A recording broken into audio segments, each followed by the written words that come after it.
Hello friends, स्वागत है आपका हमारे इस यूट्यूब चैनल में।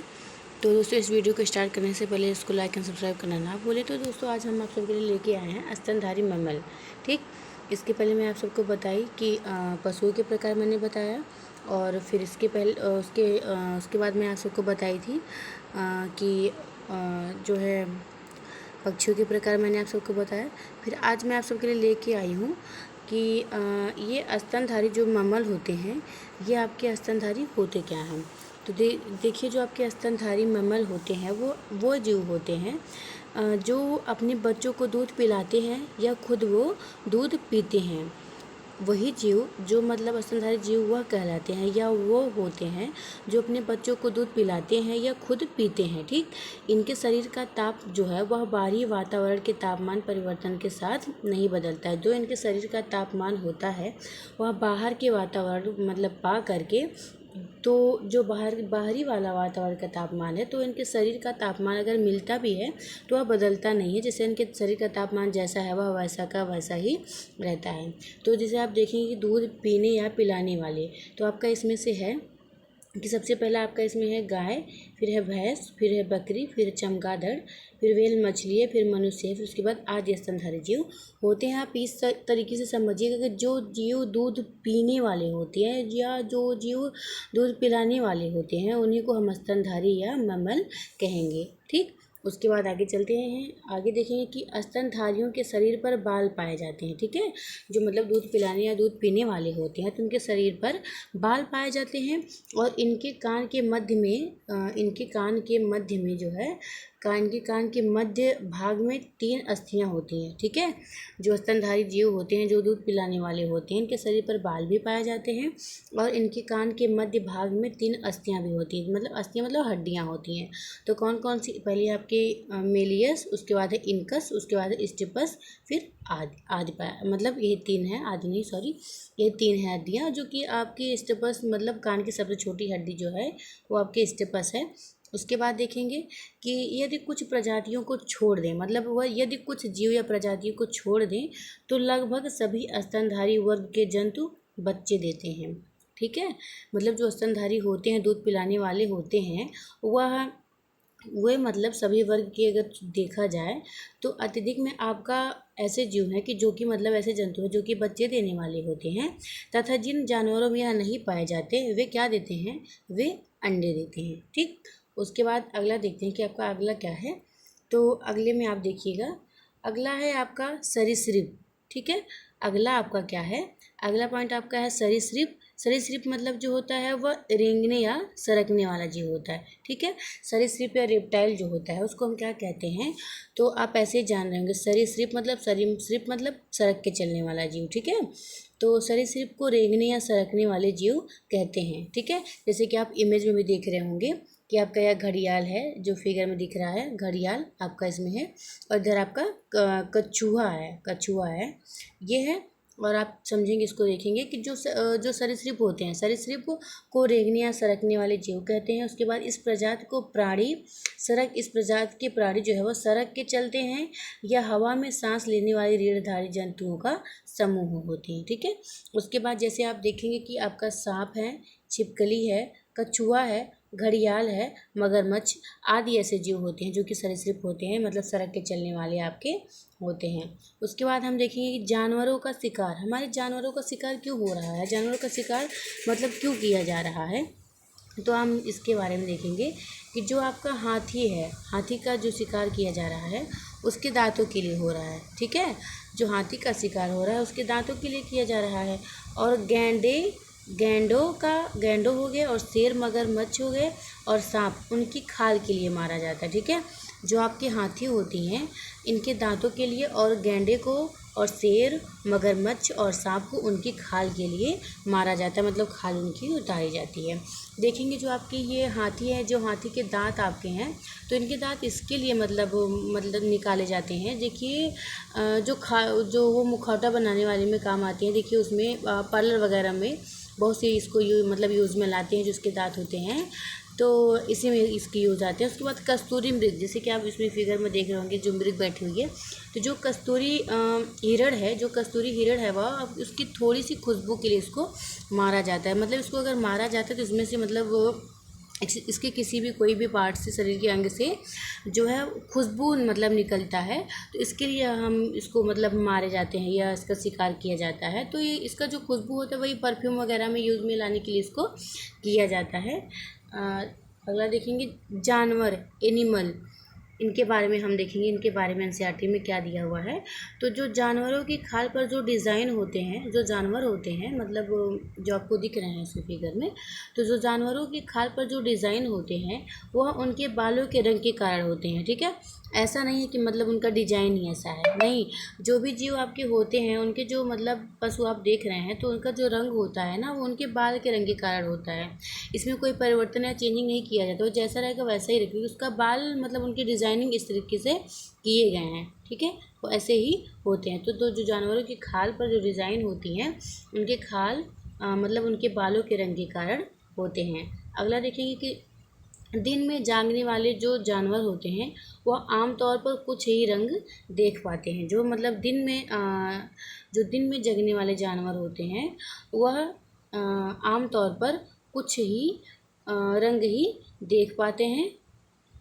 और जो रात में जगने वाले जानवर होते हैं वह निशाचर हर चीज़ को सफ़ेद और काली ही देख पाते हैं। ठीक है, इसमें कह रहे हैं कि दिन में जागने वाले जानवर आम तौर पर मतलब कुछ ही रंग को वह देख पाते हैं।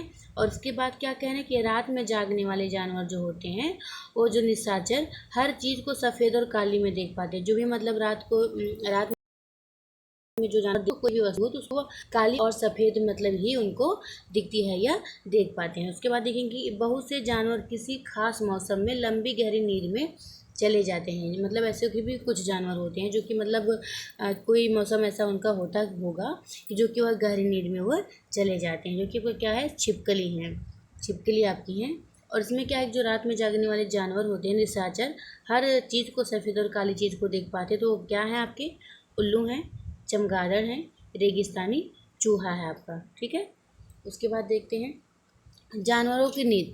भाई जब हम जानवर पढ़ रहे हैं उसके हमने बाल का डिज़ाइन देखा कि उसके किसके लिए होते हैं, क्यों होते हैं, इसके लिए मैंने और भी उनके बारे में जाना। अब तो इनकी नींद को भी हम लोग जाने की ज़रूरी है, जो कि आपके एनसीईआरटी में दिया गया है। तो जो गौ माता होती हैं, जो इनकी नींद होती है वह 4 घंटे की होती है। ठीक है, गौ माता की नींद, आपकी गाय की नींद है वह 4 घंटे की नींद इनकी होती है। और उसके बाद जो अजगर होते हैं, अजगर को आप लोग देख रहे हैं, इनको देख के डर लग रहा है, इतने भयानक लग रहे हैं ये। इनकी जो नींद होती है ये 18 घंटे नींद ये अपनी लेते हैं। ठीक है, उसके बाद अगला देखेंगे। और जो जिराफ होते हैं, आपको जिराफ सामने दिख रहा होगा, जो आपके जिराफ है इसमें इमेज में आप लोग देख रहे हैं, तो जो जिराफ की नींद होती है वह आपकी 2 घंटे होती है। कितने घंटे होती है, जो जिराफ की नींद होती है वह आपकी 2 घंटे की इनकी नींद होती है। उसके बाद जो बिल्ली होती हैं, बिल्ली मासी कितनी मासूम दिख रही है, कितनी अच्छी से दिख रही हैं, तो जो इनकी नींद होती है वो 12 घंटे की नींद होती है। कितने घंटे की नींद होती है, 12 घंटे की नींद होती है।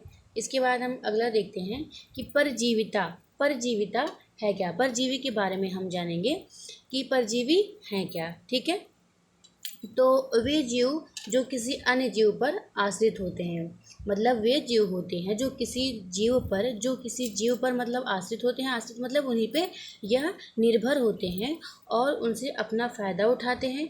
जिन पर यह आश्रित होते हैं उन्हें यह नुकसान पहुंचाते हैं, वे क्या कहलाते हैं, परजीवता जीव कहलाते हैं। ठीक है, अब आप समझेंगे, जैसे आपका जूं हुआ, ठीक, जूं हुआ वह आपके शरीर में सॉरी आपके बाल में पड़ गया, तो सबसे पहले तो वह आपके सर में, आपके बाल में वह रहने का स्थान बनाया। ठीक, उसके बाद आपके शरीर को चूस रहा है, शरीर मतलब आपके खून को वह चूस रहे हैं जो आपके जूं होते हैं। तो क्या हुए, वह मतलब दूसरे पर निर्भर भी हुए और वो खुद को तो फ़ायदा उठा रहे हैं, लेकिन जो दूसरा जीव है उसके लिए क्या कर रहे हैं, उसके लिए वह नुकसान हो रहा है।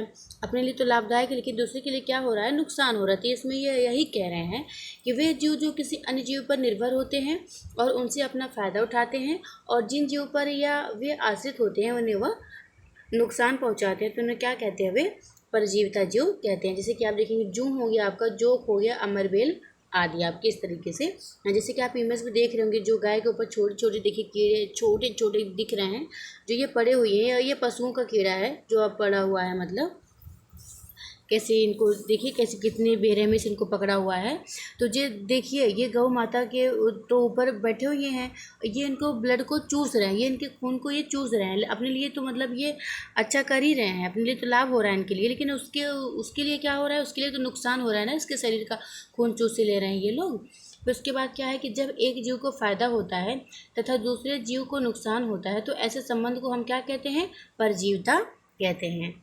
अगला देखेंगे, अगला क्या है, सहजीविता है। सहजीविता का मतलब क्या हुआ, वो मतलब एक को हानि पहुंचा रहे थे और खुद को वो लाभ पहुंचा रहे थे। और सहजीविता में क्या हुआ कि जब दो जीव पौधे एक दूसरे पर निर्भर रहते हैं, मतलब दो लोग हैं और दोनों एक दूसरे पर निर्भर रहते हैं और तथा एक दूसरे को लाभ पहुंचाते हैं। ठीक है, किसी को वह दोनों में से मतलब कोई एक को भी नुकसान नहीं पहुंचा रहा है, दोनों एक दूसरे पर भी निर्भर भी हैं और दूसरे को वह लाभ पहुंचा रहे हैं, तो उन्हें हम क्या कहते हैं, सहजीवी जीव कहते हैं। तो इस प्रकार के संबंध में सहजीवन का मतलब कहा जाता है, जो ऐसा होता है मतलब दोनों लोग रहते हैं और निर्भर भी रहते हैं और दोनों एक दूसरे को लाभ भी पहुंचाते हैं, तो उनको हम क्या कहते हैं, इस संबंध को हम सहजीवन कहते हैं या कहा जाता है।